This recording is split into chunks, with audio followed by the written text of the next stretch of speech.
Please, she can't breathe," the mother begged, holding her turning blue daughter.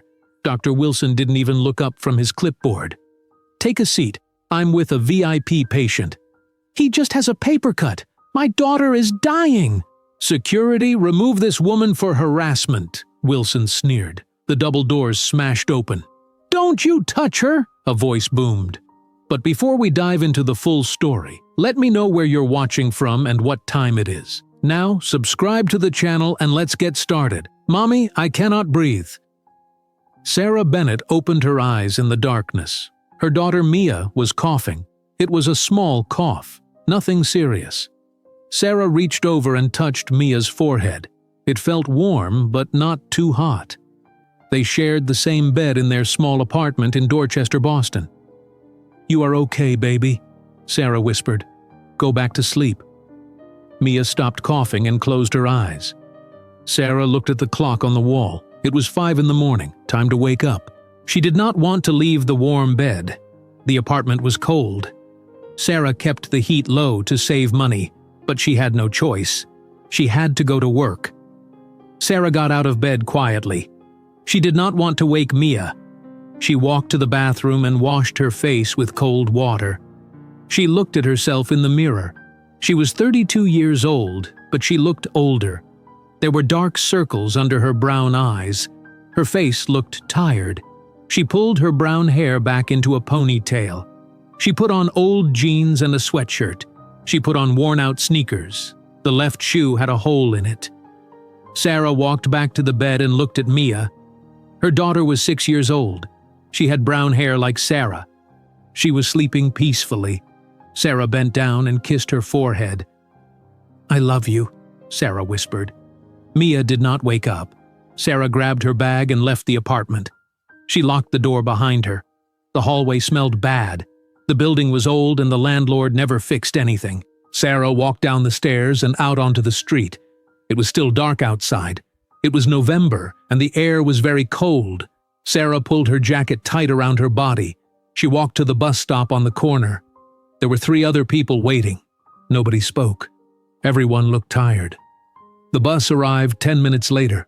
Sarah got on and paid her fare. She sat near the back. The bus drove through the streets of Dorchester. Sarah looked out the window. She thought about Mia.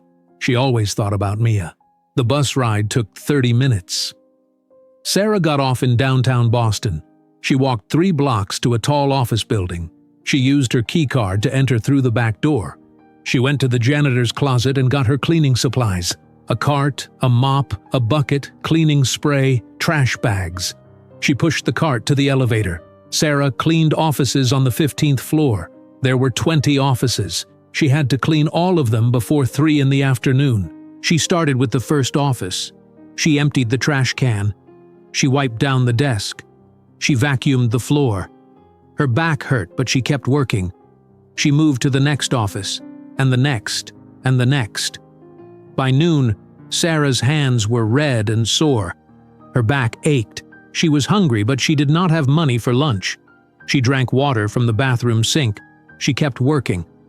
At 3 in the afternoon, Sarah finished cleaning. She put away her supplies. She took off her gloves. She left the building and walked back to the bus stop. She took 2 buses back to Dorchester. The trip took 45 minutes. By the time Sarah got back to her building, it was almost 5 in the evening. Sarah walked upstairs to her neighbor's apartment. She knocked on the door. A woman named Rosa opened it. Rosa was 60 years old. She was kind. She watched Mia during the day when Sarah worked. Sarah could not afford to pay her much. Sometimes Sarah bought groceries for Rosa instead of paying cash. Come in," Rosa said with a smile. Sarah walked inside. Mia was sitting on the floor drawing with crayons. When she saw her mother, she jumped up. "Mommy!" Mia ran to Sarah and hugged her. Sarah picked her up and held her tight. This was the best part of her day, seeing Mia, holding her, knowing she was safe. "Did you have a good day?" Sarah asked. "Yes, I made a drawing for you." Mia showed Sarah a picture. It was a drawing of 2 people holding hands, one big person and one small person.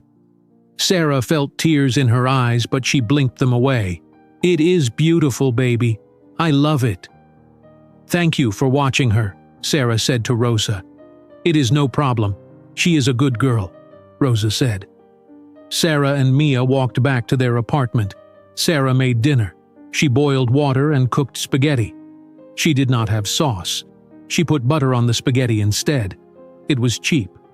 Mia did not complain. They sat at the small table and ate together. What did you learn at school today? Sarah asked. We learned about animals. My favorite animal is a dolphin. Dolphins are very smart, Sarah said. Can we see dolphins someday? Maybe someday, Sarah said quietly. She did not know if that would ever happen. Going to see dolphins cost money. Money they did not have, but Sarah did not want to make Mia sad. So she said maybe. After dinner, Sarah washed the dishes in the sink. Then she went to her closet and pulled out her waitress uniform, black pants and a white shirt. She had to work at the diner until midnight. She did not want to go. She was already so tired. But they needed the money. Rosa is going to watch you again tonight, okay? Sarah said to Mia. Okay, Mommy. Sarah took Mia back to Rosa's apartment. Rosa opened the door and Mia went inside. Sarah kissed her daughter on the head. Be good. I will see you later. I love you, Mommy. I love you too, baby. Sarah walked to the diner. It was 6 blocks away. The diner was busy. Sarah put on her apron and started taking orders. She smiled at customers even when they were rude. She carried heavy trays of food. She refilled coffee cups. Her feet hurt, her back hurt, but she kept smiling. She needed the tips. At midnight, the diner closed. Sarah counted her tips. $32. It was not much, but it helped. She walked home in the dark. She was scared walking alone at night, but she had no choice. She walked fast and kept her head down. When Sarah got back to the building, she went to Rosa's apartment. Rosa opened the door and put her finger to her lips. She is sleeping on the couch, Rosa whispered. Sarah walked in quietly. Mia was curled up on Rosa's couch with a blanket. Sarah picked her up gently. Mia was getting heavy. Sarah carried her back to their apartment and put her in bed. Sarah changed into old pajamas. She was so tired. She lay down next to Mia and closed her eyes. Then she heard it. A cough. Mia was coughing again. Sarah opened her eyes. It was just a small cough. Probably a cold. Kids get colds all the time. Sarah closed her eyes again. She fell asleep. During the night, Sarah woke up several times. Mia was coughing more, but Sarah was too exhausted to think clearly. She kept falling back asleep. When morning came, Mia was still coughing.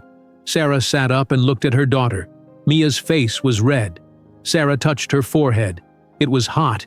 Mia had a fever. "Mommy, my throat hurts," Mia said in a small voice.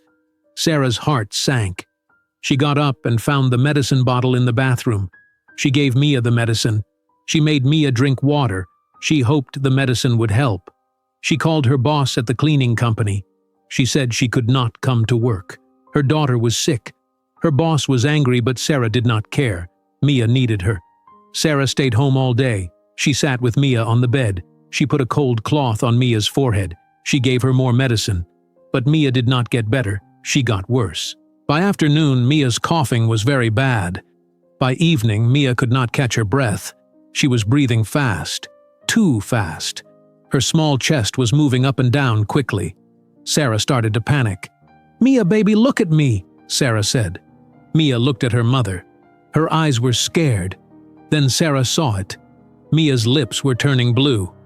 "No, no, no," Sarah said. She grabbed Mia and ran to the door. She did not grab a coat. She did not grab her purse. She just ran. She ran down the stairs and out to the parking lot. Her old car was parked in the corner. She put Mia in the back seat. She got in the front and turned the key. The car made a bad sound. It did not start. "Please, please, please," Sarah begged. She turned the key again. The engine started. Sarah drove out of the parking lot. She drove fast, too fast. She ran through a red light. She did not care. She kept looking back at Mia. Mia was gasping for air. Her lips were blue. Her eyes were closing. "Stay with me, baby! Stay with me!" Sarah screamed. She saw the lights of St. Mary's Hospital ahead. She drove faster. She pulled up to the emergency room entrance. She jumped out and opened the back door. She grabbed Mia and ran. She ran through the doors into the emergency room. The waiting room was completely full of people. Sarah pushed through the crowd of people. There were so many people. Some were coughing. Some were holding bloody tissues. Some were crying. A man sat in a chair holding his arm.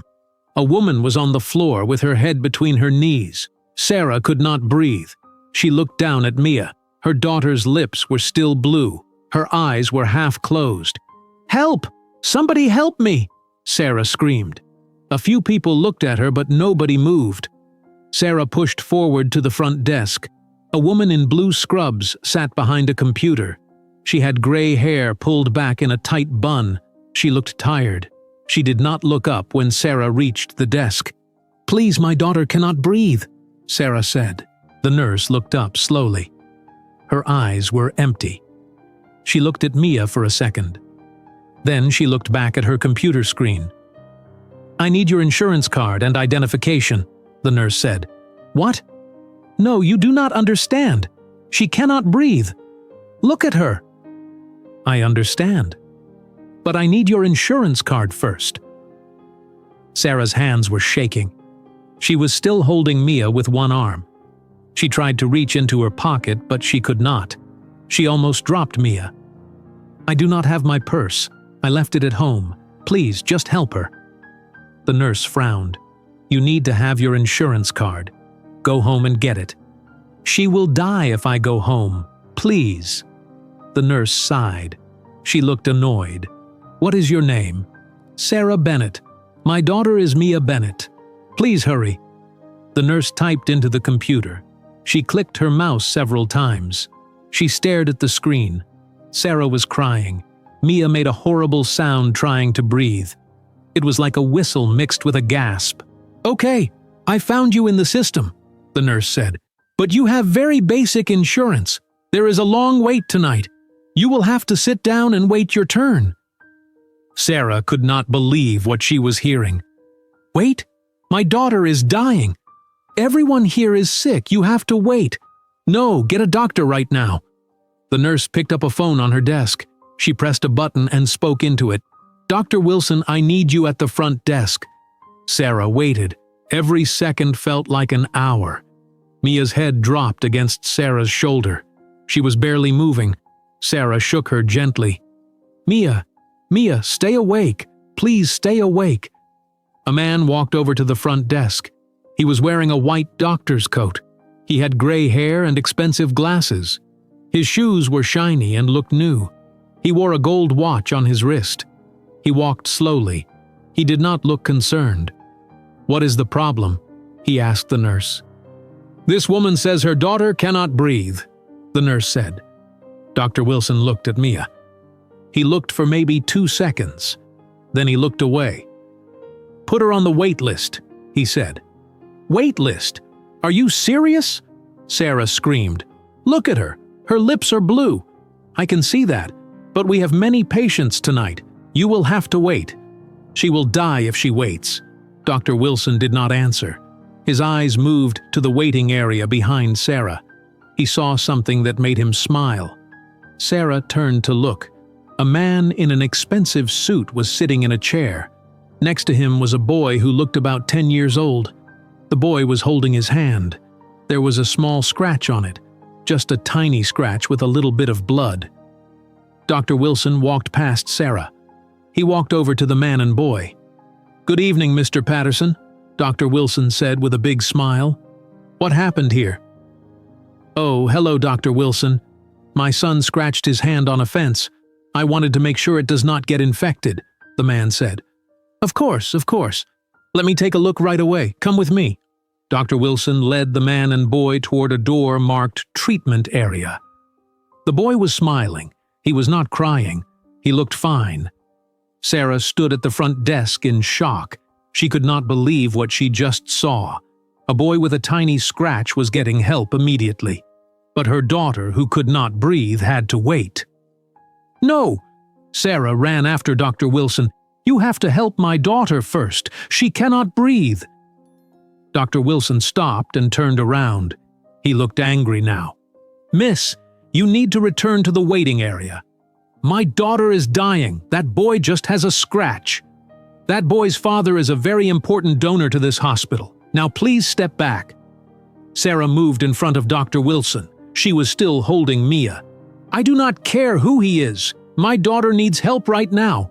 Dr. Wilson held out his hand. Give me your insurance card. I told you I do not have it with me. The nurse found your information. Let me see. Dr. Wilson walked back to the front desk. He looked at the computer screen. He read something. Then he laughed. It was a cold, mean laugh. This insurance is worthless, he said. It barely covers anything. I do not care about money. I will pay you back. I will work for free. Please just save my daughter. You will wait your turn like everyone else. This hospital has rules. Sarah felt like the world was ending. She looked down at Mia. Mia's eyes were closed now. Her chest was barely moving. Sarah fell to her knees. She was still holding Mia. She was crying so hard she could barely speak. Please, Sarah begged. Please, I am begging you. She is only 6 years old. Please do not let her die. Please. Dr. Wilson looked down at her. His face showed no emotion, no kindness, nothing. Security, he said loudly. 2 men in uniforms walked over. They were security guards. Remove this woman from my area, Dr. Wilson said. No, no, please, Sarah screamed. The security guards reached for Sarah. She held Mia tighter. She turned her body away from them. Do not touch us, please. Somebody help us, please. People in the waiting room watched. Nobody moved.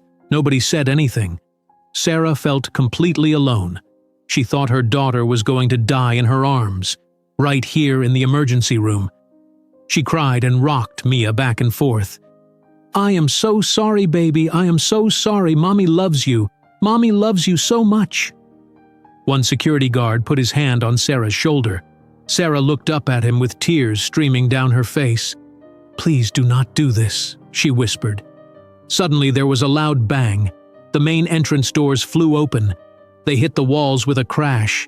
Everyone stopped. Everyone turned to look. A tall man walked into the emergency room. He wore a dark suit. His hair was gray. He walked with his back straight. His shoes made loud sounds on the floor. He looked around the room with sharp blue eyes. The nurse at the front desk stood up. Dr. Wilson stopped moving. The security guards took their hands off Sarah. Nobody spoke. Everyone stared at the man. Sarah looked up from the floor. She did not know who he was, but she could tell he was important, very important. The man's eyes moved across the waiting room. Then his eyes stopped. He was looking at Sarah. He was looking at her on the floor, holding Mia. The man's face went completely white.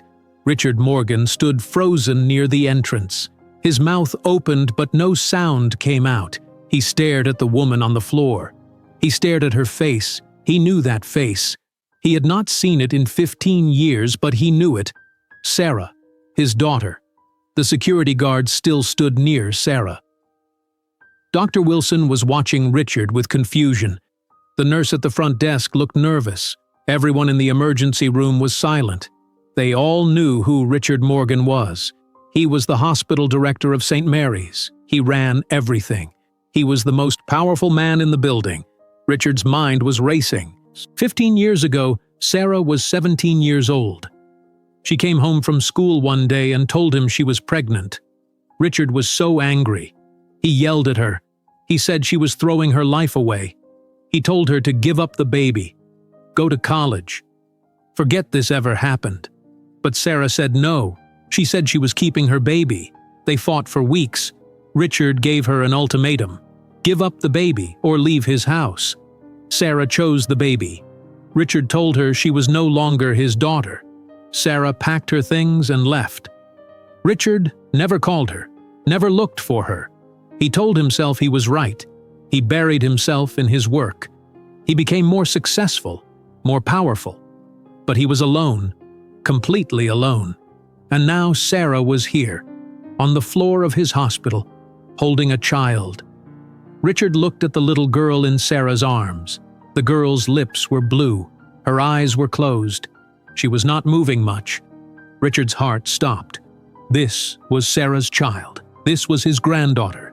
He had a granddaughter. He never met her. He did not even know her name, and she was dying. Richard's face turned red. He ran forward. His shoes pounded on the floor. He pushed past people in the waiting room. He ran straight to Dr. Wilson. "What is happening here?" Richard's voice was loud and hard. Dr. Wilson's eyes went wide. "Mr. Morgan, I did not know you were coming tonight. I asked you a question. What is happening?" Dr. Wilson pointed at Sarah. "This woman came in with her daughter. The girl has breathing problems, but the woman has very poor insurance. I told her she has to wait." "Wait?" Richard's voice got louder. "That child is not breathing. Why is she not being treated right now?" "Sir, we have procedures. Patients are prioritized based on their insurance and ability to pay. This woman cannot pay. We have other patients who—" "Other patients?" Richard turned and looked at the waiting room. He saw the man in the expensive suit. He saw the boy with the tiny scratch. "You mean that boy with a scratch on his hand?" Dr. Wilson nodded. "Mr. Patterson is a very important donor to this hospital. We always give priority to—" "Get away from me," Richard said. "Excuse me? You are fired. Get out of my hospital, right now." Dr. Wilson's face went white. "You cannot fire me. I have been here for 20 years. I just did. Security, remove Dr. Wilson from this building immediately." The two security guards looked at each other. They did not know what to do. One of them spoke. "Sir, do you mean remove the woman or remove Dr. Wilson?" "Remove Dr. Wilson. Get him out of here now." The security guards moved toward Dr. Wilson. He stepped back. "This is insane. You cannot do this. I was following hospital policy. Your policy almost killed a child. Get out." The security guards grabbed Dr. Wilson's arms. He tried to pull away, but they were stronger. They started walking him toward the exit. Dr. Wilson was yelling, "You will regret this. The board will hear about this. I will sue you." Richard ignored him. He turned to the nurse at the front desk. "Call the best medical team we have. Tell them to get to the intensive care unit right now. This is an emergency." "Yes, sir." The nurse picked up the phone. Richard walked over to Sarah. She was still on the floor holding Mia. She was crying. She was shaking. Richard knelt down next to her. "Let me see her," Richard said gently. Sarah looked at him. Her eyes were red from crying. She did not know who he was. Richard looked older now. His hair was gray. His face had lines. Sarah held Mia tighter. "Who are you?" Sarah asked. "I am the hospital director.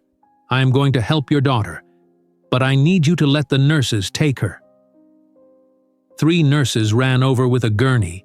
They wore scrubs. They moved fast.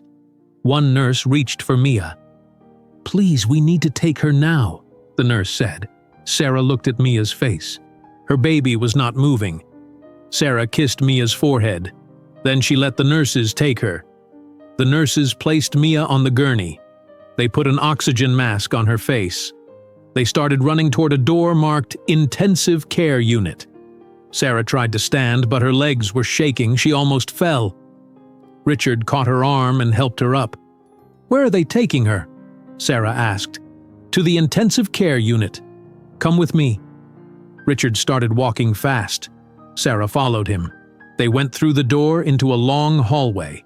The nurses were ahead of them, pushing the gurney. Sarah could see Mia on the gurney. She looked so small. The hallway had bright white lights. Sarah's eyes hurt. Everything felt like a dream. A terrible dream. They reached another door. The nurses pushed through it. Sarah tried to follow, but a nurse stopped her. "You have to wait here. The doctors need space to work." "No, I need to be with her." "You can watch through the window, please." The nurse pointed to a large window. Sarah could see into the room. There were machines everywhere. Doctors in white coats rushed around Mia. They were moving fast. They were shouting medical words Sarah did not understand. One doctor was listening to Mia's chest with a stethoscope. Another doctor was checking her pulse. A nurse was adjusting the oxygen mask. Sarah pressed her hands against the glass. She was crying again. She watched them work on her baby. She prayed. She prayed harder than she ever prayed in her life. Richard stood next to Sarah. He was watching through the window too. He could see Mia clearly now. She had brown hair like Sarah. She was so small, so fragile. Richard felt something break inside his chest. This was his granddaughter, his family. He threw them away 15 years ago, and now he might lose them forever. Minutes passed. They felt like hours. Sarah could not take her eyes off Mia. Then she saw it. Mia's chest started moving more slowly, not as fast. The beeping from one of the machines changed. A doctor said something and nodded. Another doctor smiled. A nurse came out of the room. Sarah grabbed her arm. "Is she okay? Please tell me she is okay. Her breathing is improving, the oxygen is helping, but she is very sick. The next few hours are very important." "Can I see her?" "Not yet. The doctors need to run more tests. There is a waiting room down the hall. Someone will come get you soon." Sarah felt her legs give out. She started to fall. Richard caught her. He held her up. "Come on, let me help you," Richard said. He walked Sarah down the hall to the waiting room. It was a small room with plastic chairs and old magazines. There were 2 other families there. Everyone looked worried and tired. Richard helped Sarah sit down in a chair. He sat next to her. Sarah put her face in her hands. She was shaking. Richard did not know what to say. He did not know what to do. He just sat there. After a few minutes, Sarah looked up. She looked at Richard's face. Really looked at it. She saw his blue eyes. She saw the shape of his face. Her eyes went wide. "No," Sarah whispered. "No, it cannot be." Richard's voice was quiet and sad. "Sarah, it is me. It is your father." Sarah stood up fast. The chair scraped against the floor. She stared at Richard. Her eyes were full of shock. Then the shock turned to something else. Anger. 15 years of anger. "You," Sarah said. Her voice was shaking. "You. Sarah, I know you are angry." "Angry?" Sarah's voice got louder. "You think I am angry." The other families in the waiting room looked over. Richard stood up slowly. He held out his hands. "Please, let me explain." Sarah pushed him, hard. Richard stumbled back. He did not try to stop her. "You do not get to explain. You do not get to say anything." Sarah was screaming now. Tears ran down her face. "Where were you? Where were you 15 years ago when I needed you? Sarah, I was 17. I was a child. I was scared and I needed my father, and you turned your back on me." Richard's eyes filled with tears. I know I did. "You told me I was not your daughter anymore. Do you remember that? Do you remember what you said to me?" Richard nodded. His voice was barely a whisper. "I remember every word. You said I was throwing my life away. You said I was stupid. You said if I kept my baby, you never wanted to see me again. And you meant it. You left me." "I was wrong." "Wrong?" Sarah laughed, but there was no happiness in it. "You were not just wrong. You destroyed me. I had nobody. Tom ran away the second I told him I was pregnant. My mother was already dead. You were all I had, and you left me alone." Sarah was crying so hard she could barely breathe. But she kept talking. She needed to say everything. Everything she kept inside for 15 years. "Do you know what it was like? I had to drop out of school. I could not go to college. I worked 3 jobs while I was pregnant. 3 jobs. I cleaned houses, I worked at a gas station, I served food at a diner, I was on my feet all day, every day. I was 17 years old and pregnant and alone." Richard was crying now too. "Sarah, I am so sorry. Sorry does not change anything. Sorry does not give me back 15 years. When Mia was born, I was by myself. There was nobody in the delivery room with me, nobody held my hand. I gave birth to my daughter alone. I did not even have money for a proper hospital. I went to a free clinic. I did not know. You did not know because you did not care. You never tried to find me, not once. I wanted to. I thought about you every day, but I was too proud, too stubborn. I thought you would come back. I thought you would realize I was right, but you never came back, and I was too much of a coward to go find you. Sarah shook her head. I raised Mia by myself. Do you understand what that means? Every night I was up with her. Every time she was sick, I took care of her alone. Every birthday, every Christmas, every moment of her life, it was just me. Nobody helped me. I worked 2 jobs for 6 years. 2 jobs. I worked all day cleaning offices. Then I worked all night at a diner. I slept 4 hours a night. 4 hours. Sarah, I went hungry so Mia could eat. There were nights I did not have enough food for both of us, so I gave her my food. I told her I already ate. I lied to my own daughter because I could not afford to feed both of us. Richard put his hands over his face. His whole body was shaking. Sarah kept going. We live in a terrible apartment in Dorchester. The heat does not work half the time. The building smells bad. There are rats. Mia sleeps in the same bed as me because we only have one bed. One bed. And you were here the whole time, living in your big house in Brookline, running your hospital, being successful. You had everything. And we had nothing. I know. You are right about everything. Do not tell me I am right. I do not want you to agree with me. I want you to tell me why. Why did you do it? Why did you leave your own daughter? Richard looked up at Sarah. His face was wet with tears. He looked old and broken. Because I was afraid, Richard said quietly. When your mother died, I did not know how to be a father alone. I did not know how to handle my grief. So I worked. I worked all the time. I threw myself into my career because it was the only thing I could control. And when you got pregnant, I saw it as a failure. My failure. I failed to raise you right. I failed to protect you. I failed at the one thing that mattered, being your father. So you just left me? I thought I was teaching you a lesson. I thought if you saw how hard life was, you would change your mind. You would give up the baby and come home. I thought I was being tough. I thought I was doing the right thing, but I was not. I was being cruel. I was being selfish. I chose my pride over my daughter, and that is something I will regret for the rest of my life. Sarah stared at him. You do not get to show up now and play the hero. You do not get to save the day and make everything better. You are 15 years too late. I know I am. I know I can never make up for what I did. But Sarah, please, let me help Mia. She is innocent in all of this. She did not do anything wrong. She is my granddaughter. Please let me help her. I do not need your help. Yes, you do. You cannot do this alone anymore. You should not have to. I have been alone for 15 years. I can keep being alone. But you do not have to be. Sarah turned away from Richard. She walked to the window that looked into the ICU. She could see Mia on the bed. There were tubes and wires everywhere. Machines beeped. Doctors were still working. Sarah pressed her hand against the glass. Richard walked over and stood next to her. He looked at Mia, too. She is beautiful, Richard said softly. She looks like you, and she has my eyes. Sarah said nothing. What is her name? Richard asked. Sarah was quiet for a moment. Then she answered. Mia. Her name is Mia.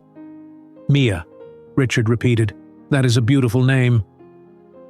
They stood in silence for a long time, just watching Mia through the glass. Finally, a doctor came out of the ICU. He was older, with gray hair and kind eyes. He looked tired. Sarah and Richard both turned to him. Are you Mia's mother? The doctor asked Sarah. Yes, is she okay? Please tell me she is okay. The doctor's face was serious. Your daughter has severe pneumonia in both lungs. She also had a very serious asthma attack.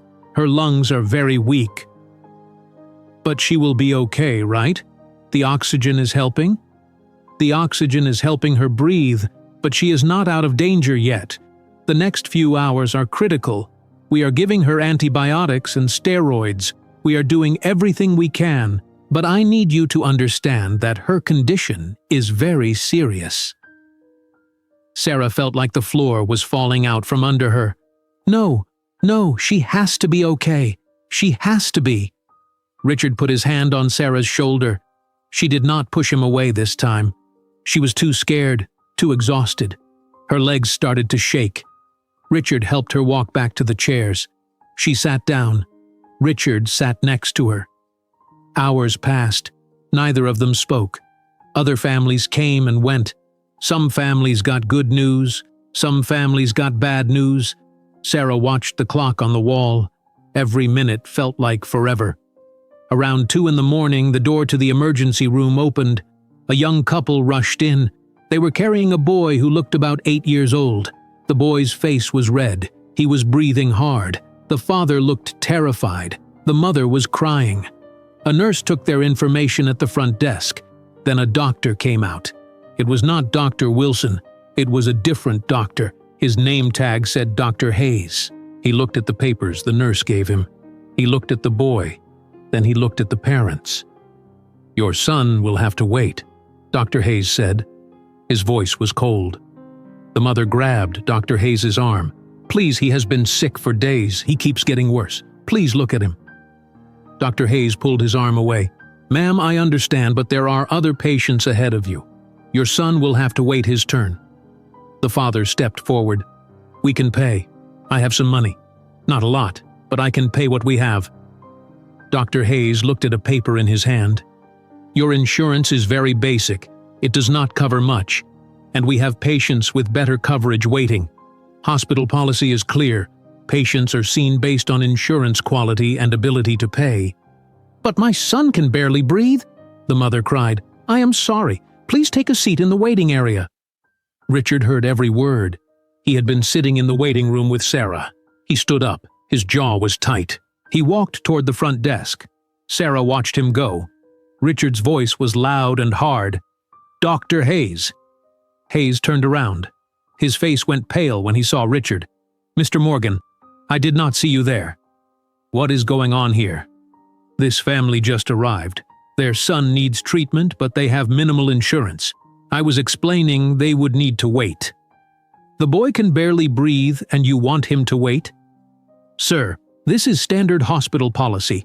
We prioritize based on insurance coverage and—" "I know the policy," Richard interrupted. "I wrote the policy." Hayes looked confused. "Then you understand why—" "I understand that the policy is wrong." Hayes blinked. "Excuse me?" Richard looked at the young couple. The mother was holding her son. The boy's eyes were half closed. His breathing was rapid and shallow. Richard felt sick to his stomach. This was Sarah and Mia all over again. How many families had been turned away? How many people suffered because of rules he created? "Treat this boy immediately," Richard said. "But sir, the policy clearly states—" "The policy is changing, right now, effective immediately." "I do not understand." Richard turned to face Hayes directly. His voice was firm. "From this moment forward, every patient who comes through those doors will be treated based on medical need. Not insurance, not money, not who their parents are or how much they donated. Medical need. Do you understand?" Hayes stared at Richard. "Are you serious?" "I have never been more serious about anything in my life. But sir, the hospital cannot function that way. We rely on payments from wealthy patients. If we treat everyone equally, we will lose money. We will lose donors. Then we lose donors. The board will never agree to this. I do not care what the board thinks. I am the hospital director. This is my decision. Now treat this boy before I fire you too." Hayes' eyes went wide. He looked at the family. He looked back at Richard. Then he nodded. "Yes, sir. Right away." Hayes called for a nurse. 2 nurses came running with a wheelchair. They helped the boy sit in it. The mother was crying, but now her tears were different. They were tears of relief. "Thank you," she said to Richard. "Thank you so much." The father shook Richard's hand. We will never forget this. Thank you." Richard nodded. He watched them wheel the boy through the doors to the treatment area. Then he turned and walked back to the waiting room. Sarah was standing now. She had watched everything. She looked at Richard with an expression he could not read. "You just changed the rules," Sarah said quietly. "I should have changed them years ago. The board will fight you. I know. You might lose your job. I do not care." Sarah looked at Richard for a long moment. "Why are you doing this?" "Because I was blind. I built a system that values money over people. I never saw it clearly until tonight. Until I saw you and Mia. Until I saw what my own daughter went through because of rules I created. It is not just about us. I know. It is about everyone. Every family that walked through those doors and got turned away. Every person who suffered because they were poor. I did that. I created that system, and I am going to fix it." Sarah did not respond. She sat back down in her chair. Richard sat next to her. They waited in silence. The clock on the wall ticked. 3 in the morning passed. Then 4. Sarah leaned forward with her elbows on her knees. Her eyes were closing. She was exhausted. Richard wanted to tell her to rest, but he said nothing. He just sat there. At 4:30 in the morning, the door to the ICU opened. A doctor walked out. It was the same doctor from before, the one with gray hair and kind eyes. Sarah jumped to her feet. Richard stood up too. The doctor walked over to them. Sarah's heart was pounding. She could not breathe. She searched the doctor's face for answers. Was it good news? Was it bad news? She could not tell. "Doctor, please," Sarah said. Her voice was shaking. "Please tell me." The doctor smiled. It was a small, tired smile, but it was a smile. "Your daughter is stable," he said. Sarah's knees went weak. "What?" "Mia is stable. Her oxygen levels have improved significantly. Her breathing is much better. The antibiotics are working. The steroids are reducing the inflammation in her lungs." "She is going to be okay?" Sarah could barely get the words out. "She is going to be okay. She will need to stay in the hospital for several days, maybe a week. We need to monitor her closely. But she is out of danger. She is going to survive." Sarah made a sound that was half laugh and half sob. She covered her face with her hands. Her whole body shook. Richard reached out and took her hand. Sarah held on tight. She did not pull away. "Can I see her?" Sarah asked through her tears. "Yes, she is sleeping now, but you can sit with her." Sarah followed the doctor through the doors into the ICU. Richard walked behind them. They went to a small room with glass walls. Mia was lying in a hospital bed. She looked so tiny. There were tubes in her nose giving her oxygen. There were wires on her chest connected to a monitor. An IV drip was in her small arm, but her chest was moving up and down slowly and steadily. Her lips were pink again, not blue. Sarah walked to the bed. She touched Mia's hand very gently. Mia did not wake up, but her fingers moved slightly. Sarah started crying again. She bent down and kissed Mia's forehead. "I am here, baby," Sarah whispered. "Mommy is here. You are safe now. You are going to be okay." Richard stood near the door. He watched Sarah with Mia. He looked at his granddaughter. This was the first time he really saw her. She had brown hair that was messy on the pillow. She had small freckles on her nose. Her eyelashes were long. She was beautiful.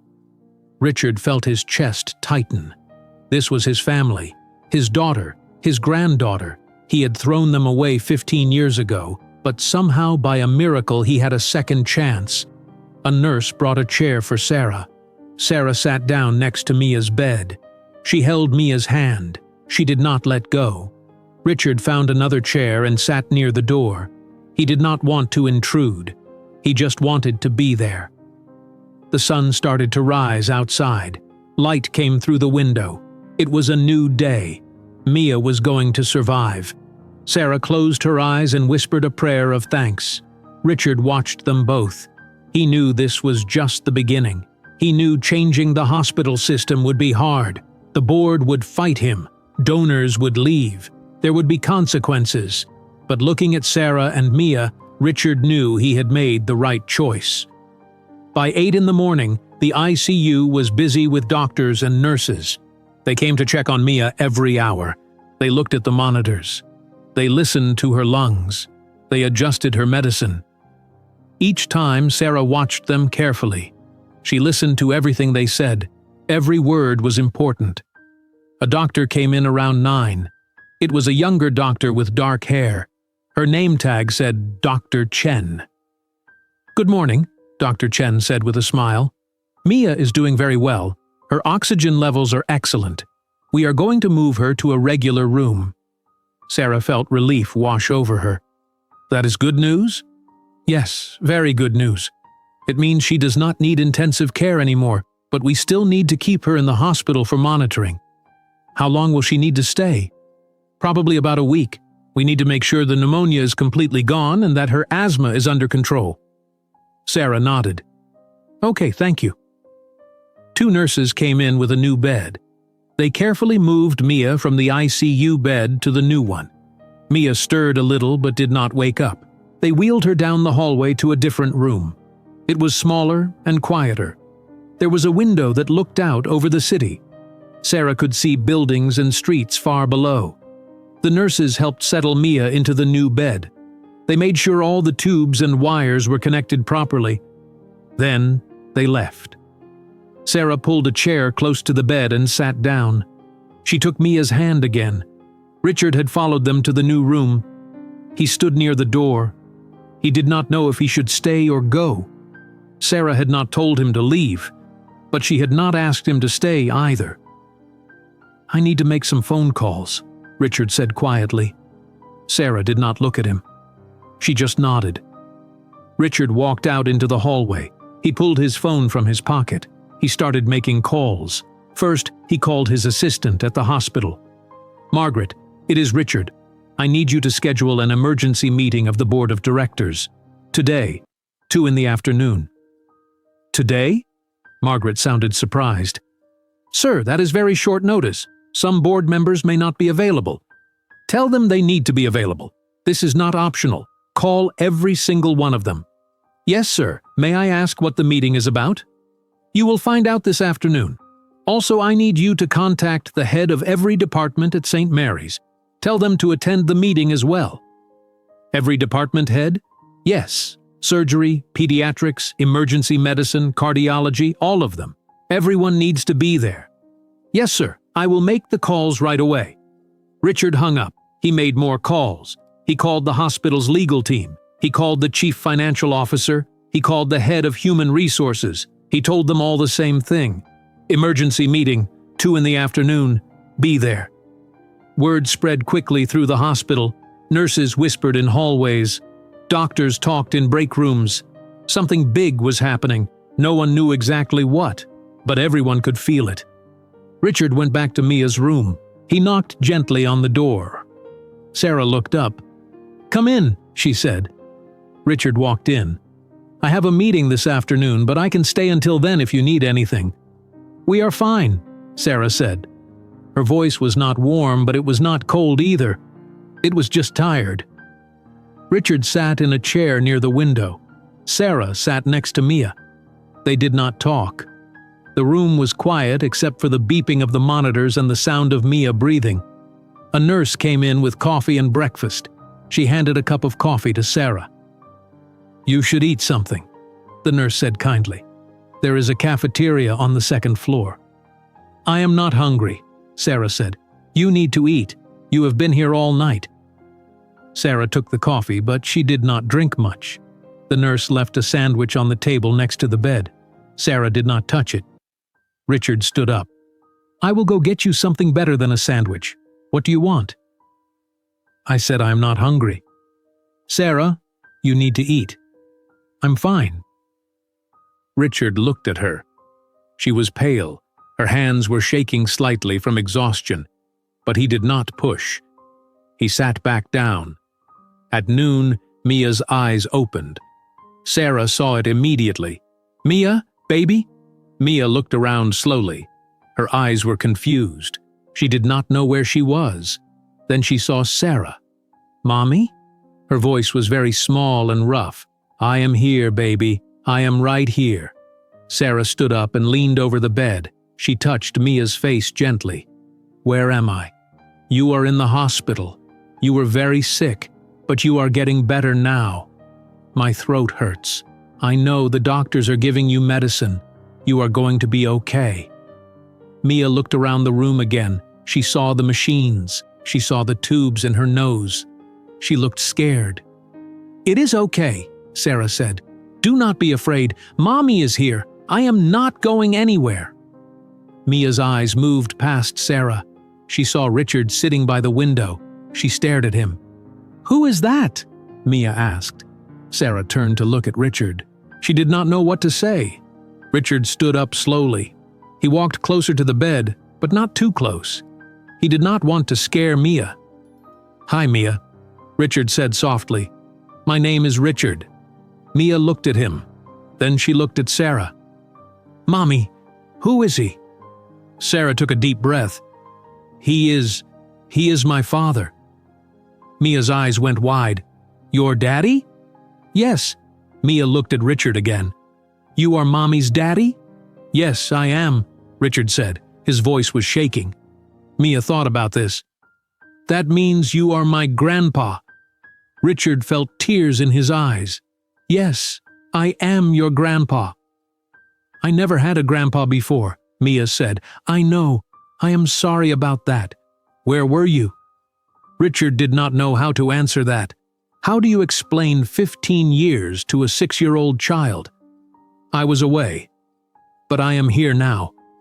Mia looked at him for a long time. Children see things simply. They do not understand complicated adult problems. They just see what is in front of them. Mia saw a man who looked sad, a man who had kind eyes. "Will you stay?" Mia asked. Richard's voice broke. "Yes, I will stay as long as you want me to." Mia smiled a little. It was a small, tired smile, but it was a smile. "Okay." Sarah watched this. Her feelings were mixed and complicated. She was still angry at Richard, still hurt. But Mia needed family, and maybe deep down, Sarah needed family too. A nurse came in to check Mia's vital signs. She was happy to see Mia awake. "Hello there. How are you feeling?" "Tired," Mia said. "That is normal. Your body is working hard to get better. Are you thirsty?" Mia nodded. The nurse poured some water into a cup with a straw. She helped Mia take small sips. Richard looked at the clock on the wall. It was 1:30 in the afternoon. He needed to leave soon for the meeting. "I have to go for a little while," Richard said to Sarah and Mia, "but I will come back later. Is that okay?" Mia nodded. Sarah said nothing. Richard walked to the door. He stopped and looked back at them, his daughter and granddaughter. Then he walked out. Richard went to his office on the top floor of the hospital. He changed into a fresh shirt he kept in his closet. He washed his face. He looked at himself in the mirror. He looked old and tired, but his eyes were clear. He knew what he had to do. At 2 in the afternoon, Richard walked into the large conference room. 12 board members sat around a long wooden table. These were some of the richest and most powerful people in Boston. Richard recognized all of them. There was Robert Chen, who owned a technology company. There was Margaret Foster, who came from old money. There was David Patterson, the man whose son had the scratch last night. There was Linda Rodriguez, who ran a real estate empire. All of them looked annoyed. They did not like being called to an emergency meeting. Richard stood at the head of the table. Department heads lined the walls. The room was full. Everyone waited. "Thank you all for coming," Richard said. "This better be important, Richard," Robert Chen said. "I canceled meetings to be here." "It is important," Richard said. "Last night, something happened in our emergency room. A mother brought in her daughter. The girl could not breathe. She was dying, but our doctor refused to treat her because she had poor insurance." A few board members shifted in their seats. David Patterson spoke up. That is standard procedure. We have always prioritized patients based on insurance quality. I know, because I created that procedure. And I was wrong. The room went silent. Richard continued. Last night I watched a child almost die because of rules I put in place. I also watched other families get turned away. Meanwhile, patients with minor problems were treated immediately because they had money. That is not health care. That is not what this hospital should be. What are you saying, Richard? Margaret Foster asked. I am saying things are going to change. Starting now, St. Mary's Hospital will treat every patient equally. Medical need will be the only priority, not insurance, not wealth, not status. The room exploded. Board members started talking all at once. Some were shouting, "That is financial suicide! We will lose millions! The hospital cannot function that way!" Richard held up his hand. I know this will cost money. I know some donors may leave, but it is the right thing to do. Robert Chen stood up. His face was red. If you go through with this, Richard, we will remove you as hospital director. Richard looked at Robert Chen. He did not look afraid. His voice was calm and steady. You can try to remove me, but I will not back down. You are making a terrible mistake, Chen said. This hospital relies on wealthy donors. If you treat everyone equally, we will go somewhere else. We will take our money to hospitals that appreciate us. Then go, Richard said. The room went completely silent. No one expected Richard to say that. Margaret Foster stood up. Richard, please think about this. We have supported this hospital for years. We have donated millions of dollars. We built the cardiac wing. We funded the cancer center. Without our support, St. Mary's cannot survive. I understand your concerns, Richard said, but I cannot continue running a hospital that lets children die because their parents are poor. I will not do it anymore. David Patterson shook his head. You are being emotional. This is business. Hospitals need money to function. If we give away free care to everyone, we will go bankrupt. I am not talking about free care. I am talking about equal care. Everyone pays what they can, but everyone gets treated based on medical need, not based on how much money they have. That is the same thing, Patterson said. No, it is not. Robert Chen picked up his briefcase. I am done here. This is insane. I am resigning from the board effective immediately, and I am withdrawing all my future donations. I am sorry to hear that, Richard said, but I respect your decision. Chen walked toward the door. Margaret Foster stood up too. I am resigning as well.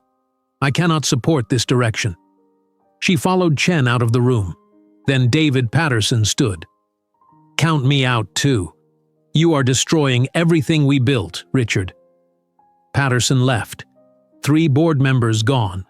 The remaining 9 looked at each other nervously. Linda Rodriguez spoke up. Richard, I understand why you are upset. What happened last night was terrible. But maybe there is a middle ground. Maybe we can make some changes without completely destroying our donor relationships. What kind of changes? Richard asked. Maybe we can have certain hours when we treat low-income patients, or a separate clinic for people who cannot pay. That way we still prioritize our major donors, but we also help the poor. Richard shook his head. That is still treating people differently based on money. That is not what I am proposing. Another board member named Thomas Wright raised his hand. He was a retired teacher. He had been on the board for only 2 years. I support Richard's plan, Wright said quietly. Everyone turned to look at him. Healthcare should be equal for everyone, Wright continued. My wife died 10 years ago because we could not afford treatment. I have money now, but I remember what it was like to be poor. I remember being turned away from hospitals. I support this change completely. Richard nodded at Wright. Thank you. A few other board members murmured agreement, but they still looked worried. The chief financial officer stood up. Her name was Janet Pierce. Mr. Morgan, I need to be honest with you. If we lose our major donors, we will face a serious budget crisis. I have run the numbers. Without Chen, Foster, and Patterson, We are losing approximately $7 million in annual donations." "I understand," Richard said. "How do we make up that money?" "I do not know yet, but we will find a way." The meeting continued for another hour. People argued. Some people agreed with Richard. Others thought he was making a huge mistake. Finally, Richard held up his hand. "I know this is difficult. I know there are risks, but I am asking you to trust me. St. Mary's can become a model for healthcare reform. We can prove that good medicine and good ethics can work together. I am asking for your trust and your support." The room was quiet. Then Thomas Wright stood up again. "You have my support, Richard." Slowly, a few other board members nodded, but not all of them. The meeting ended without a clear decision. Richard knew he was in a dangerous position, but he had made his choice. Richard left the conference room and went straight back to Mia's hospital room. When he opened the door, he saw Mia was awake. She was sitting up in bed with a coloring book. A nurse must have brought it for her. Sarah sat in the chair next to the bed. Mia looked up when Richard came in. Her face brightened. "Grandpa, you came back!" Richard's heart melted. She called him Grandpa. He walked over to the bed. "I told you I would come back. What are you drawing?" "Look." Mia held up the coloring book. She had colored a picture with crayons. It was a picture of 3 people holding hands. 1 tall person, 1 medium person, and 1 small person. "This is me and Mommy and you," Mia said proudly. Richard felt tears fill his eyes. He looked at Sarah. She was watching him carefully. "That is beautiful, Mia," Richard said. His voice was thick with emotion. "You can keep it," Mia said. "Really?" "Yes, I made it for you." Richard carefully took the picture. "Thank you. I will keep this forever." Mia smiled and went back to coloring. Sarah stood up and walked to the window. Richard followed her. "How did the meeting go?" Sarah asked quietly. 3 board members resigned. The others are uncertain. "So you might lose your job." "Maybe, but it does not matter." Sarah looked at him. "It does matter. This is your career, your whole life." "My whole life was empty, Sarah. I had success. I had power. But I had nothing that mattered. I lost you. I never knew Mia. I was alone. What good is success if you are alone?" Sarah did not respond. She looked out the window at the city. Over the next few days, Richard visited Mia every morning and every evening. He brought her books. He brought her stuffed animals. He brought her puzzles. Mia loved all of it. She was getting stronger every day. Her cough was almost gone. She could breathe normally. The doctors were very pleased with her progress. Richard would sit next to Mia's bed and read to her. He did funny voices for the characters. Mia would laugh. Mia, it was the best sound Richard had ever heard. Sarah watched from her chair. Sometimes she smiled. Sometimes she looked sad. Richard could not always tell what she was thinking. On the 3rd day, while Mia was sleeping, Sarah and Richard sat together in the small waiting area near her room.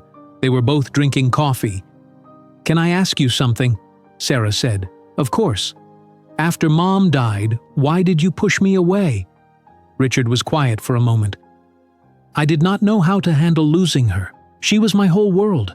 When she died, I felt like I died too. I did not know how to be a father without her. She was the one who knew how to talk to you, how to comfort you. I only knew how to work. So that is what I did. I worked all the time because it was the only thing that made sense to me. But I needed you," Sarah said softly. "I know, and I failed you. I was so lost in my own grief that I could not see yours. And then when you got pregnant, I saw it as another failure. My failure. I failed to protect you. I failed to guide you. I failed to be a good father, and instead of admitting that, I blamed you. I pushed you away because it was easier than facing my own mistakes. That was not fair." "You are right. It was not fair. It was cruel, and I am sorry. I will be sorry for the rest of my life." They sat in silence for a while. Then Sarah spoke again. "I missed you. Even though I was angry, I missed you. I missed you too, every single day." Meanwhile, Richard was working behind the scenes. He met with doctors and nurses who supported the new policy. Many of them had been frustrated for years. They had watched poor patients suffer. They had been forced to turn people away. They wanted change. They became Richard's allies. Richard also reached out to community organizations in Boston. He contacted groups that fought for healthcare reform. He told them about St. Mary's new policy. They were excited. They agreed to help spread the word. A reporter from the Boston Globe called Richard. She wanted to interview him. Richard agreed. The reporter came to the hospital and they talked for over an hour. Richard told her everything. He told her about Sarah and Mia. He told her about the broken system. He told her about his plan to fix it. The article was published 3 days later. The headline read, "Hospital Director Fights for Equal Health Care After Nearly Losing Granddaughter." The story spread quickly. People shared it online. Other newspapers picked it up. Television news stations called for interviews. Within 48 hours, thousands of people across Massachusetts had read the story. Some people praised Richard. They called him a hero. Others criticized him. They said he was destroying a good hospital, but everyone was talking about it. Then, on the 5th day after Mia was admitted, Richard received a letter. It was delivered to his office by courier. Richard opened it and read it. His face went pale. The letter was from Robert Chen. It said that unless Richard reversed his new policy immediately, Chen would withdraw $10 million in funding and demand his name be removed from the Chen cardiac wing. Richard put the letter down on his desk. $10 million. That was more than the hospital could afford to lose. Richard sat at his desk holding the letter. Janet Pierce, the chief financial officer, knocked on his door. "Come in," Richard said. Janet walked in. She looked worried. "Sir, I heard about the letter from Robert Chen. Is it true?" "Yes, he is threatening to withdraw $10 million. Janet sat down. "Richard, we cannot afford to lose that money. The hospital is already struggling after Foster and Patterson withdrew their support. If Chen pulls out too, we will be in serious financial trouble." "I know. So what are you going to do?" Richard looked at the letter again. Then he looked up at Janet. "I am going to refuse his demands." "What?" "Richard, you cannot be serious." "I am completely serious." "We will lose $10 million. "I know, but if I reverse the policy now, everything I said was meaningless. All the families I promised to help will be turned away again. I cannot do that." Janet stood up. She was shaking her head. "This is a mistake. A huge mistake. The board will force you out." "Maybe, but it is the right thing to do." Janet left the office. Richard sat alone for a long time. He thought about his whole life. He thought about the choices he made. He chose success over family. He chose money over love. He chose pride over his daughter. And where did it get him? He became powerful but empty. He had everything and nothing. Now he had a chance to do something right, but it would cost him everything he built. Richard made his decision. He called his assistant. "Margaret, I need you to arrange a press conference. Tomorrow morning, 10 o'clock. Invite all the major news stations in Boston." "A press conference?" "Sir, are you sure?" "Yes, make it happen." That evening, Richard went to visit Mia. She was doing much better. She could sit up without help. Her color was good. She was eating solid food. The doctors said she could go home in 2 more days. When Richard walked into the room, Mia was playing with a stuffed bear he had brought her the day before. "Grandpa," Mia said happily. "Hello, sweetheart. How are you feeling?" "Good. The doctor said I am getting strong." "That is wonderful news." Sarah was sitting in her usual chair. She looked tired but relieved. Richard sat down in the chair near the window. "I need to tell you something," Richard said to Sarah. Sarah looked at him. "What is it?" "Tomorrow morning I am holding a press conference. I am going to tell the public about the new policy, and I am going to tell them about you and Mia." Sarah's eyes widened. "What? Why?" "Because people need to understand why this matters. They need to hear a real story, not just numbers and policies." "I do not want to be on television." You do not have to be. I will tell the story, but I need your permission first." Sarah was quiet for a moment. "What will you say?" "I will tell them the truth, that I lost my daughter 15 years ago because of my pride, that I almost lost my granddaughter because of a system I created, that I am trying to make things right." Sarah looked at Mia, then she looked back at Richard. "Okay," she said quietly. "You can tell them." The next morning, the hospital lobby was full of reporters. Television cameras were everywhere. Lights were bright. Microphones crowded a small podium. Richard stood behind the podium. He wore a dark suit. His hands were shaking, but his voice was steady. "Thank you all for coming," Richard began. "I called this press conference to announce a major policy change at St. Mary's Hospital. From now on, every patient who comes through our doors will be treated equally. Medical need will be the only factor in determining who gets care, not insurance, not wealth, not status." Reporters started asking questions immediately. Richard held up his hand. "Please let me finish. I know some of our donors are unhappy with this decision. I have received threats to withdraw funding. I understand their concerns, but I will not change my mind." Richard paused. He took a deep breath. "I need to tell you why this is so important to me. 15 years ago, I made a terrible mistake. My daughter got pregnant when she was 17. I was angry. I gave her an ultimatum. Give up the baby or leave my house. She chose the baby, and I let her go. I told myself I was right. I told myself I was teaching her responsibility, but I was wrong. I was a coward. I abandoned my daughter when she needed me most." The room was completely silent. Cameras were recording everything. Richard continued. "For 15 years I did not see my daughter. I did not try to find her. I threw myself into my work. I built this hospital. I became successful, but I was empty inside. Every day I regretted my decision, but I was too proud to admit it." Richard's voice started to break. "Last week, my daughter came into this emergency room. She was carrying her daughter, my granddaughter. The little girl could not breathe. She was dying. My daughter begged for help, and our doctor refused to treat her because she had poor insurance. I watched my own daughter on her knees begging to save her child, and I realized something. I created the system that almost killed my granddaughter. I wrote the policies that valued money over lives. This was my fault." Tears ran down Richard's face. He did not wipe them away. "I cannot undo the past. I cannot give my daughter back 15 years. But I can change the future. St. Mary's Hospital will be a place that helps everyone, not just the wealthy. Every child who comes through our doors will get the care they need. Every parent will be heard. Every life will matter." Richard looked directly into the cameras.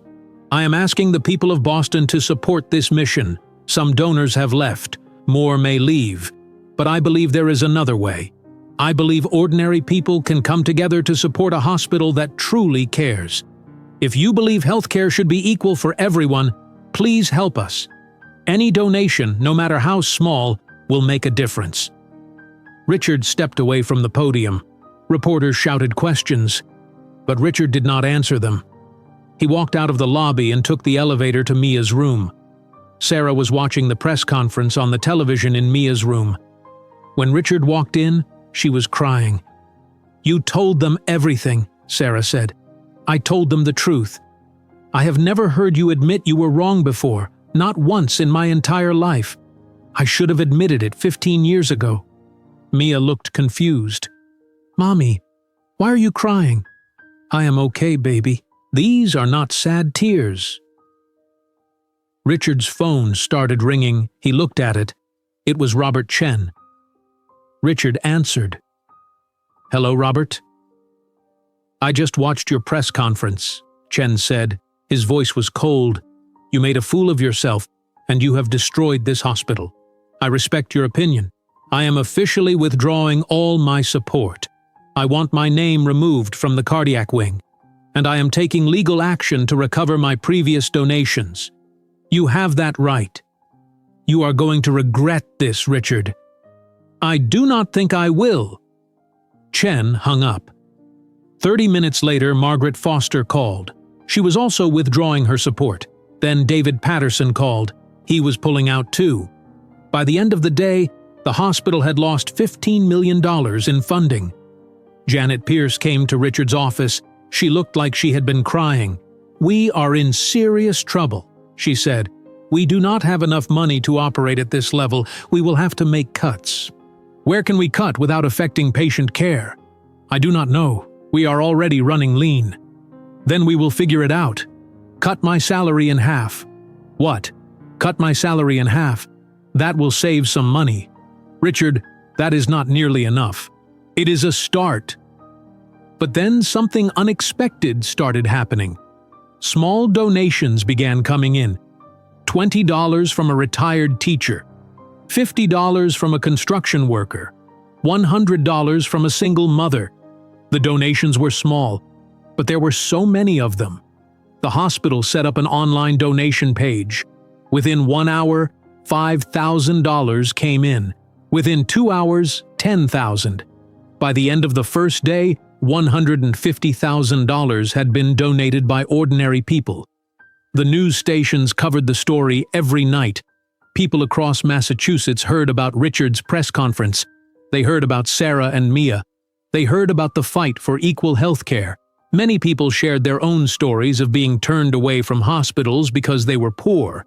Community organizations rallied support.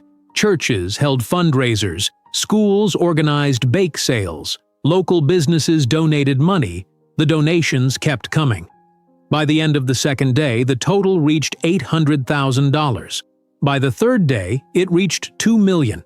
By the end of the week, over $8 million had been donated by ordinary people. Janet Pierce brought Richard the numbers. She looked shocked. "I have never seen anything like this," she said. $8 million from small donations. It is incredible. "It is hope," Richard said. "People want to believe that things can be better.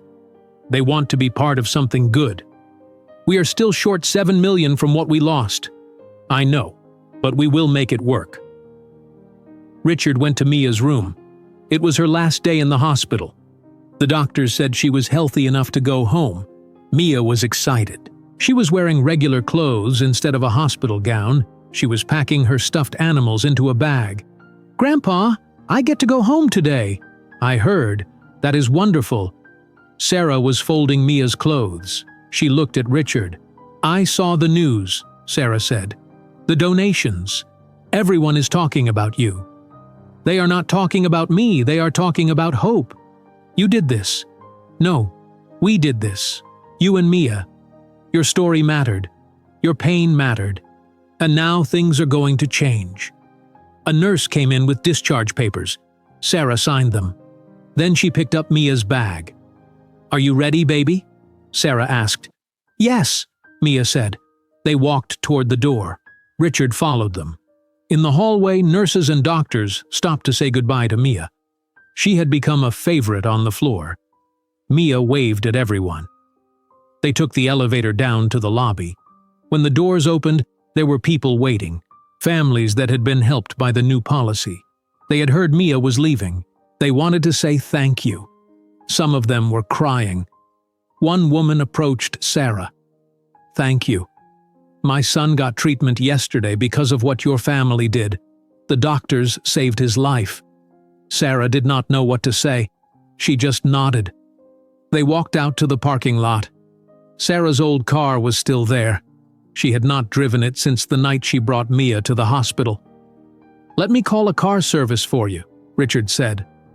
Sarah started to refuse, but then Mia spoke up. "Can Grandpa come with us?" Sarah looked at Mia. Then she looked at Richard. "Okay," Sarah said quietly. Richard called a car service on his phone. A black car arrived within 10 minutes. The driver got out and opened the doors. Mia climbed into the back seat. Sarah sat next to her.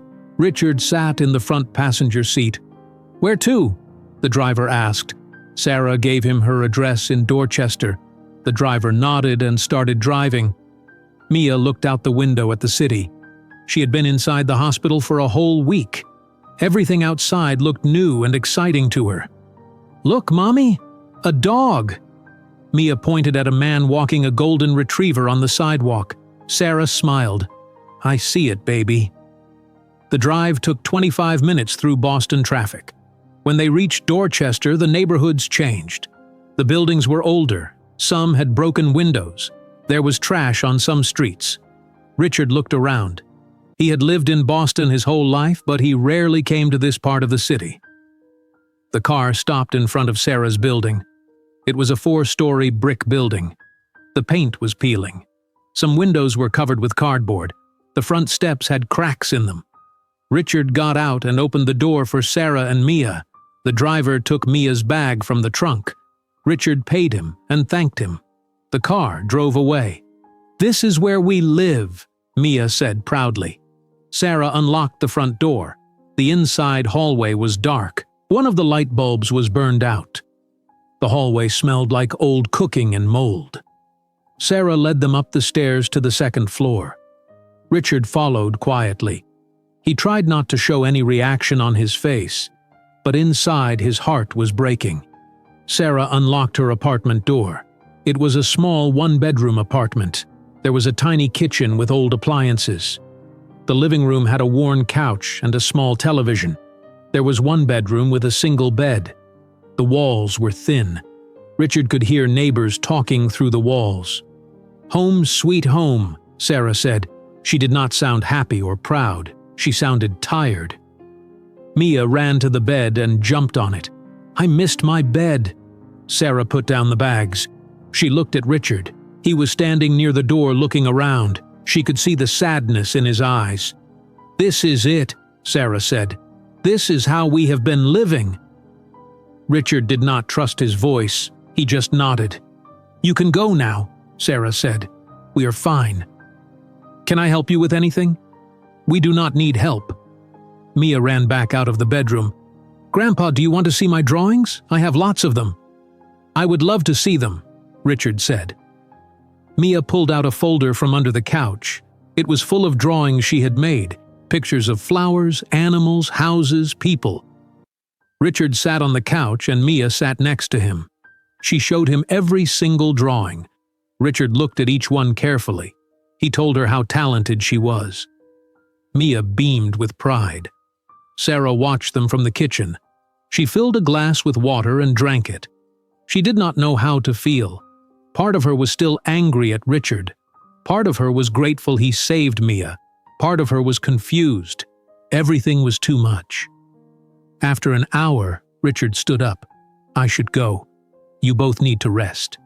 "Okay," Mia said. "Will you come visit us again? If your mother says it is okay." Mia looked at Sarah. "Can he, Mommy? Please?" Sarah sighed. "We will see." Richard walked to the door. He stopped and turned back to Sarah. "Thank you for letting me be part of Mia's life. I know I do not deserve it." Sarah did not respond. Richard left. Over the next 3 months, many things changed. At St. Mary's Hospital, the new policy took hold. Every patient was treated equally. People from poor neighborhoods started coming to the hospital. They knew they would not be turned away. Patient satisfaction scores went up. Families wrote thank you letters. The local news stations did follow-up stories. But there were also problems. Some wealthy patients did leave and went to other hospitals. The hospital lost money. Richard had to make difficult decisions. He cut his own salary in half. He reduced spending on things that were not essential. Some administrative positions were eliminated. Not everyone was happy about this. Some employees complained, but Richard made sure no doctors or nurses were fired. Patient care remained the priority. The board of directors changed dramatically. 4 more members resigned over disagreements with Richard's direction. But new board members joined.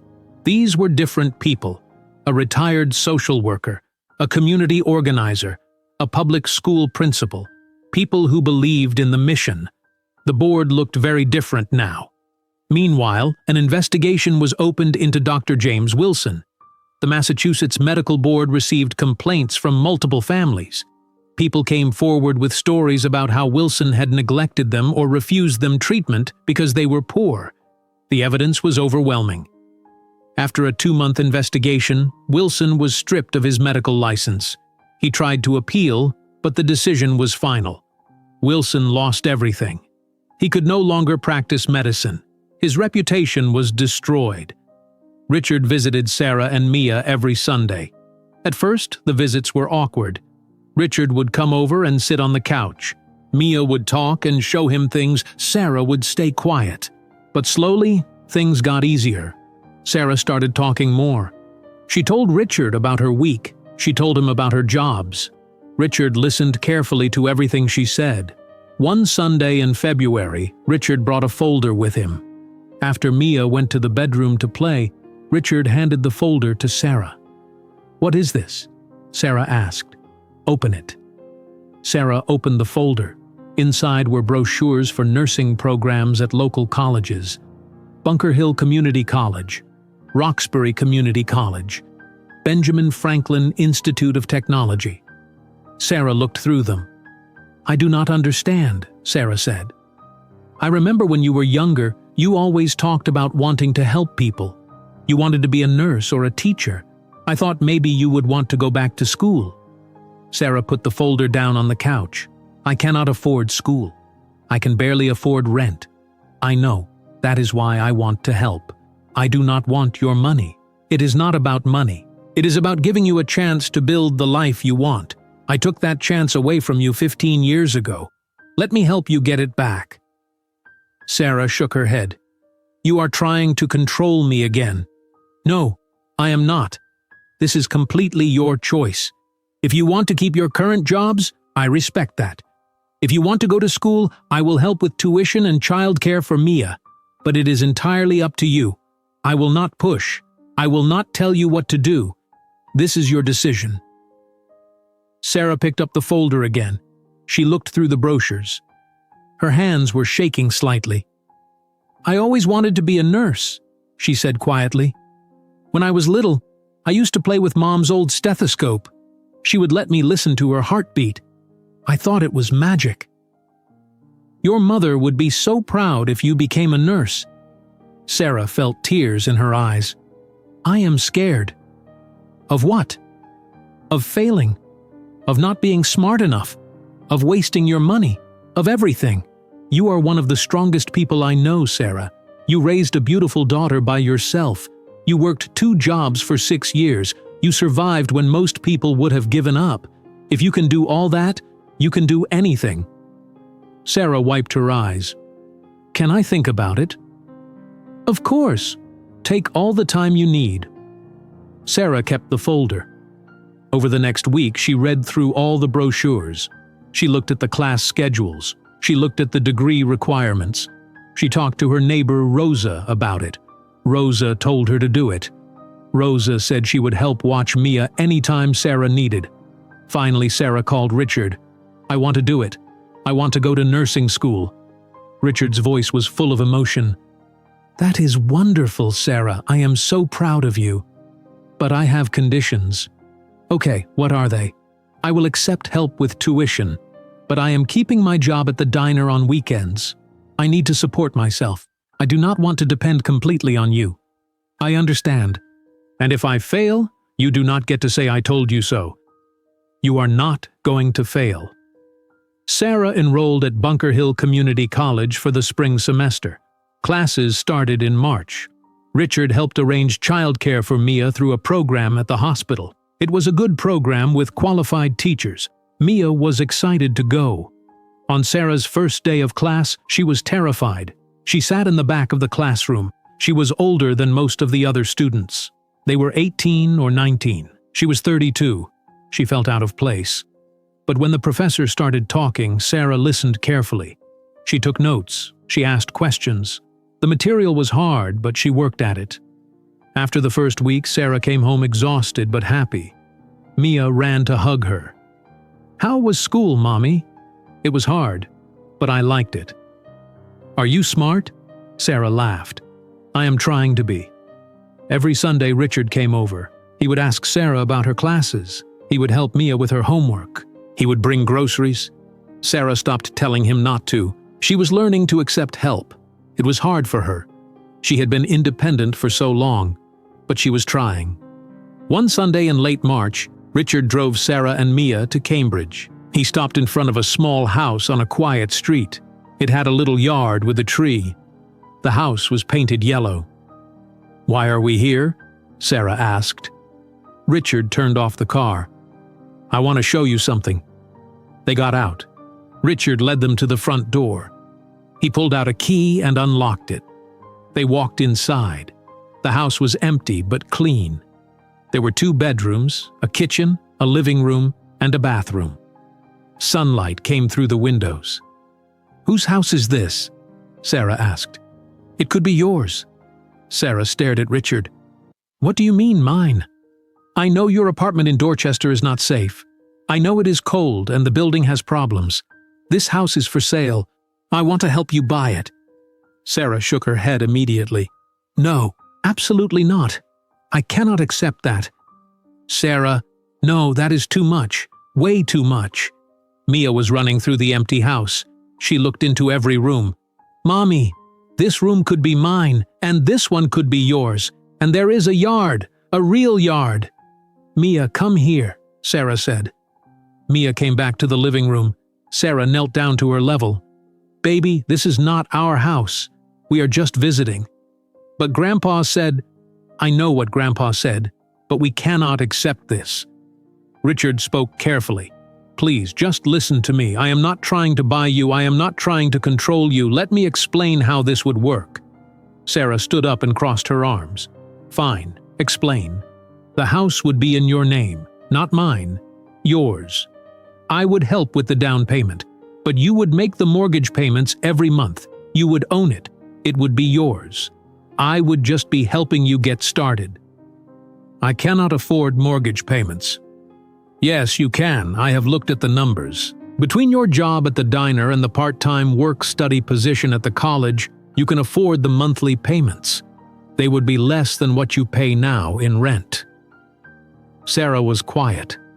She looked around the house. It had real windows that were not broken. The walls were clean. The floors were solid. There was heat. There was space. "Why are you doing this?" Sarah asked. "Because you are my daughter.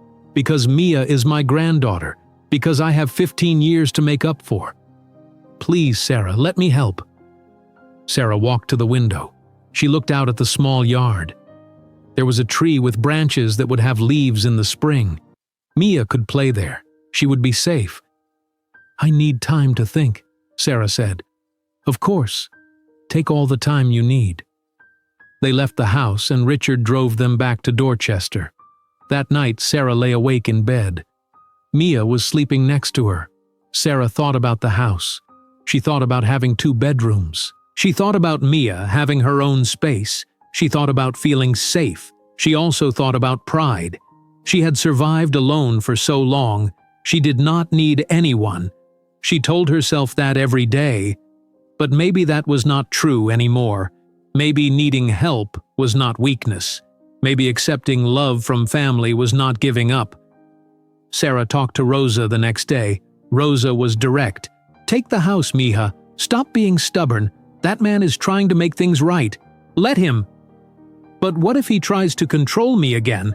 "Then you tell him no. You are not 17 anymore. You are a grown woman. You can accept help and still be strong." Sarah thought about it for another week. Then she called Richard. "I will take the house," she said. "But I am paying the mortgage. Every month. I am not missing payments. This is mine." "Yes, it is yours." They signed the papers in April. Sarah and Mia moved into the house on a Saturday. Richard hired movers to help. Sarah did not have much furniture, just the bed, the couch, and a few other things. The house looked empty, but it was clean and safe and warm. Mia ran through her new bedroom. "Mommy, I have my own room. My own room." Sarah smiled. She felt tears in her eyes, but they were good tears. Happy tears. That night, Mia slept in her own bed for the first time in her life. Sarah slept in her own room. She lay there in the darkness and felt something she had not felt in years. peace. Months passed. Sarah continued going to nursing school. Her grades were excellent. Her teachers told her she was a natural. She was good with people. She was calm in emergencies. She understood pain. She had lived through it. Mia thrived in her new school. She made friends. Her asthma was under control with proper medication. She was healthy and happy. Every Sunday, Richard came for dinner. At first, he would just visit for an hour. But slowly, the visits got longer. They would eat together, they would talk, they would watch television. They started to feel like a family. Sarah and Richard talked about the past. Sarah told him about all the hard times. Richard listened. He apologized. He said he was sorry so many times.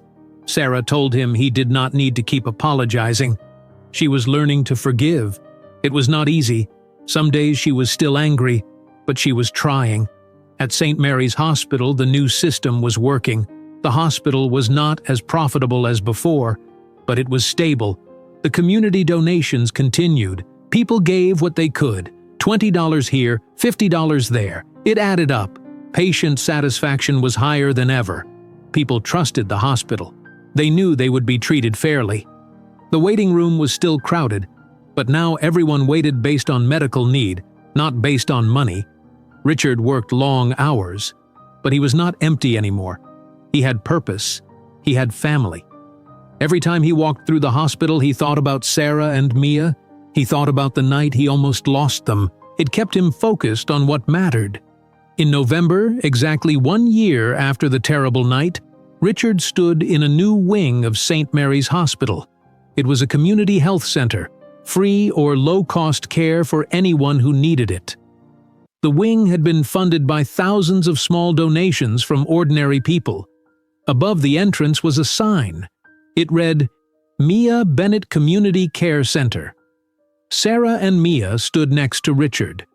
There were reporters and cameras. Hospital staff and community members filled the hallway. Richard stepped up to a microphone. "Thank you all for coming," Richard said. "1 year ago, I almost lost my granddaughter. That night changed my life. It opened my eyes to a broken system, a system I had created. Today, I am proud to open this community care center. It is named after my granddaughter, Mia, who taught me what really matters in life." Richard looked at Mia. She was smiling. She looked healthy and strong. "This center will provide care to anyone who needs it, regardless of their ability to pay. It is funded by donations from people across Massachusetts, people who believe health care is a right, not a privilege, people who believe every life matters equally." The crowd applauded. Richard cut a ribbon across the entrance. People walked through to tour the new center. It had exam rooms, a pharmacy, and a children's area with toys and books. Sarah walked through slowly. She looked at everything. Richard walked beside her. "You did this," Sarah said quietly. "No, we did this. Your story mattered. Your strength inspired people. I am proud of you," Sarah said.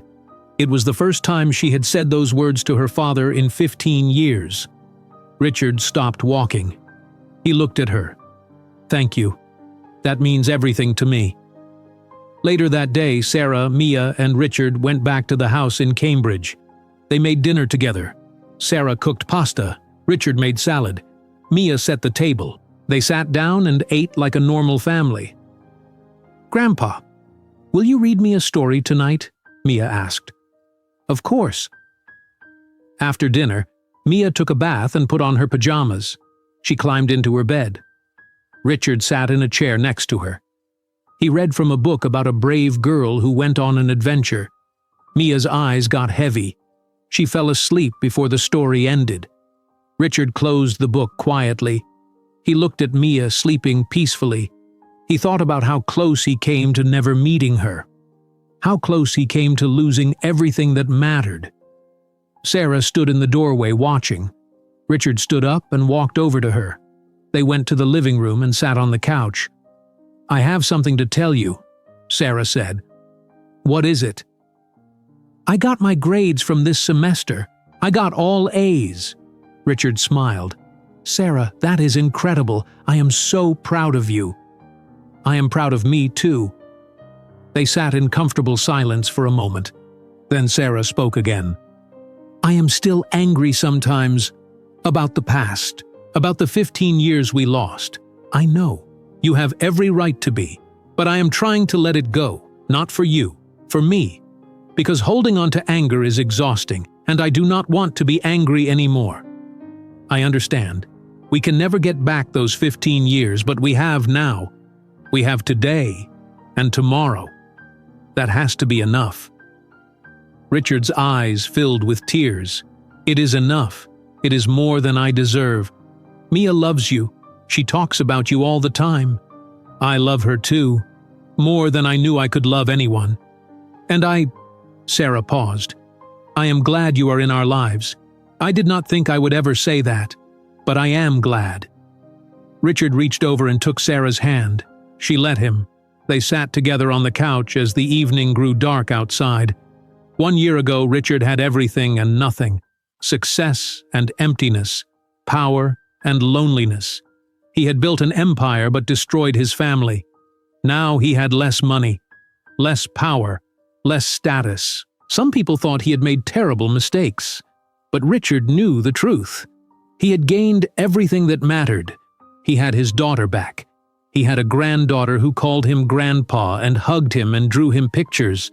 He had a hospital that helped people instead of turning them away. He had purpose and meaning. He had a second chance. And second chances, Richard realized, were the greatest gift anyone could ever receive. If you enjoyed today's video, I'm sure you'll love the next one. Don't waste time. Just click on the screen.